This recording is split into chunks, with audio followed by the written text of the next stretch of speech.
రమ్మని చెప్పినారు. నీకు తోడుగా ఒకరిని తెచ్చుకోమని చెప్పినారు. మా కార్మికుడు వచ్చేసి రామాంజనేయుడు అబ్బాయి ఒక్కడు మళ్ళా దాంట్లో రాలేదు, బైక్లో వచ్చేసినారు. కాకపోతే ఎస్పీ సార్ కాడ మాట్లాడతామని చెప్పినారు.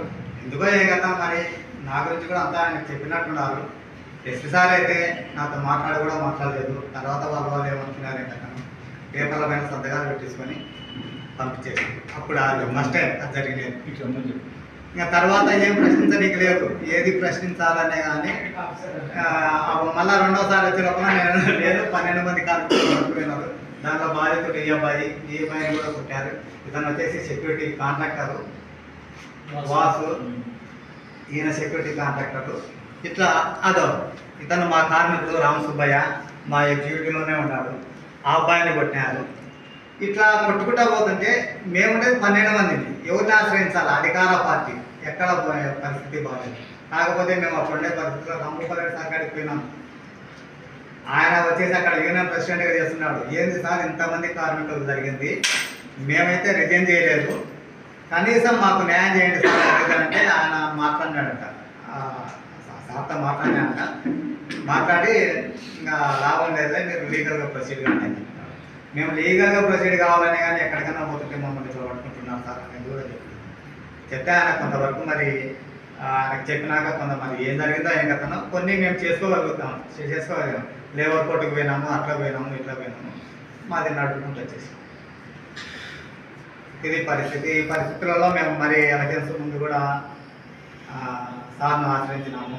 సూర్యప్రకాష్ రెడ్డి సార్ను, సుజాతమ్మ గారిని అందరినీ వచ్చినాము. సార్ను కూడా వచ్చినాము. మా పరిస్థితులంతా మొత్తం మా కేసు గురించి మొత్తం సార్ మొత్తం అన్ని చూశాడు సారు.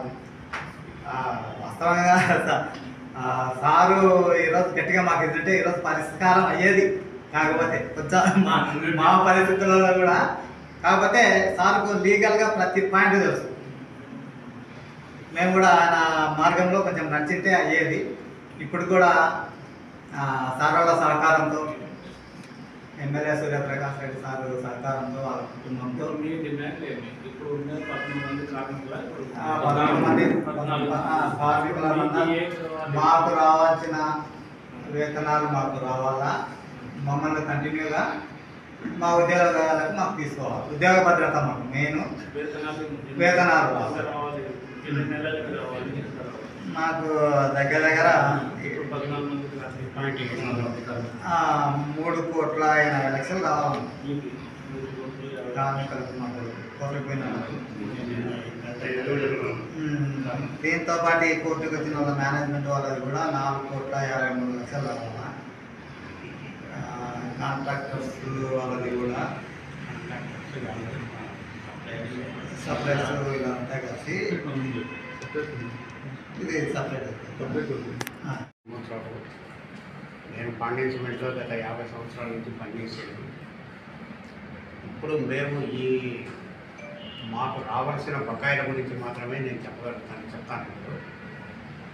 ఇప్పుడు దీనిలో మాకు ఎన్సిఎల్టీ ఆర్డర్ వచ్చిన తర్వాత దాని ప్రకారంగా వాళ్ళు ఏదైతే అవార్డు ఇచ్చారో ఆ అవార్డు ప్రకారంగా మాకు పేమెంట్స్ అన్నీ అయిపోయింది.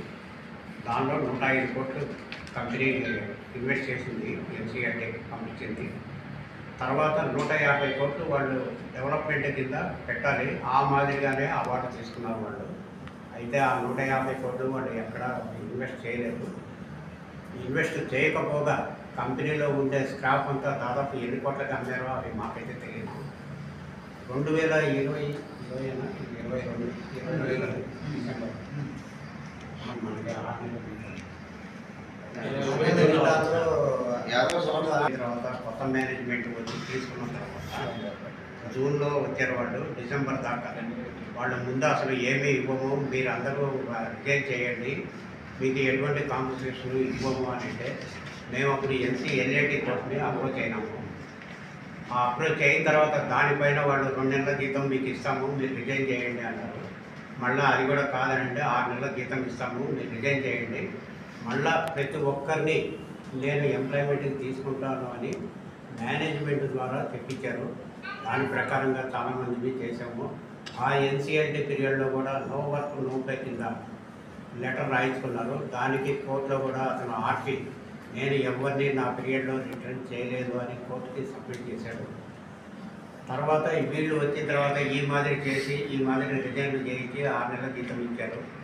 అప్పటికే ఏమనంటే కడుపులో చాలామందికి కడుపులు కాలిపోతున్నాయి, ఇంట్లో జరగక 6 నెలల జీతం వచ్చినా కానీ మళ్ళీ ఉద్యోగం ఇస్తున్నాడు కదా అనే ఉద్దేశంతో రాజీనామా లెటర్లు సమర్పించారు. దానిలో ఆ రాజీనామా లెటర్లు ఇయ్యింది 33 మంది. ఈ 33 మందిలో 17 మంది లోపలికి తీసుకున్నాడు. ఇక మిగతా 16 మందిలో 3 రిటైర్ అయిపోయినారు ఆల్రెడీ. ఇక మిగతా 13 మంది ఇక వాళ్ళకు కూడా ఇదే పద్ధతి చెప్తే వాళ్ళు రిజైన్ చేయలేదు. కాబట్టి మీరు రిజైన్ చేయకపోతే నా కంపెనీలోకి మీకు ఉద్యోగం లేదు అని డైరెక్ట్గా చెప్పేశారు మేనేజ్మెంట్. ఆ చెప్పిన దానిపైన వీళ్ళు హైకోర్టుని సంప్రదించడం జరిగింది. దీనిలో మాకు 3,80,00,000 ఏప్రిల్ 25 వరకు బకాయిలు ఉన్నాయి. జీతాల బకాయిలు వాటి ఉంది 62 లక్షలు ఉంది. మొత్తం పైన 8,95,00,000 ఇది ఉంది. తర్వాత నా బిఫోర్ ఎన్సీఎల్టీ మాకుండే డ్యూస్లో ఈ కాంట్రాక్టర్లు సివిల్ కాంట్రాక్ట్ కానీ వాటికి కానీ వాళ్ళందరికీ కూడా దాదాపుగా